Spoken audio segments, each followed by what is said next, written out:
the body or this, what you call as yourself, evolves itself in many different stages. Looking at this evolution, in yoga we see this as 7 different stages, or we say 7 different bodies man has. 7 different bodies need not necessarily mean actually 7 different bodies.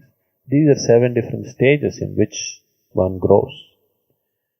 From 0 to 7, up to 7 years of age, only the physical body grows.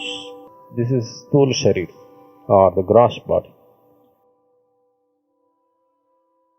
7 to 14, another body which is called as Bhav Sharir, the emotional development of a person happens. From 14 to 21, next 7 years, the Manasik Sharir, or the mental body, evolves. That is when the intellect develops. When intellect develops, his interest to learn, all these things will come. But generally today, modern society is limited only to these 3 states of the body: the physical body, the emotional body, and the mental body. After that, we are not seeking any development. The next 7 years are for Divya Manas. As you have a logical mind, there is another mind, which is completely different. In yoga, we avoid this 4th level of development, because once a person goes into this, he becomes miraculous. Many miracles start happening around him. What is there can be here, what is here can be there, you know what is happening there, these kind of things.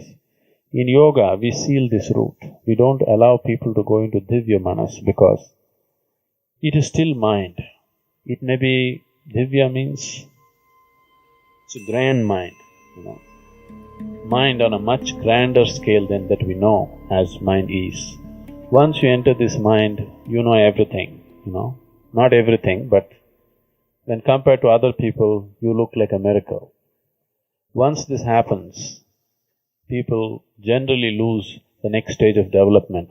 Most people will not have the maturity to just push it aside and go ahead. They will always get entangled with this. This is still a psychic state. Now you can do telepathy, you can do telekinesis, all these things. These are Divya Manas.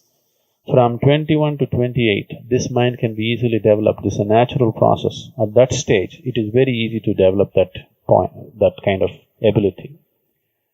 But people who are on the spiritual path should never seek that, because all that you will end up with is a higher level of the mind.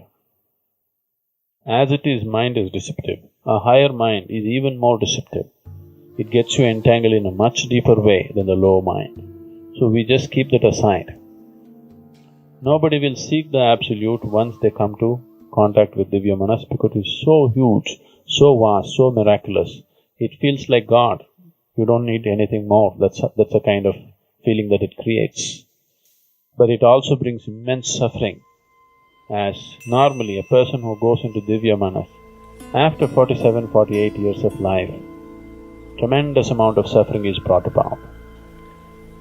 On the path of yoga, we are trying to bypass a few things and go always to complete emptiness, total dissolution, because till then the job is not done.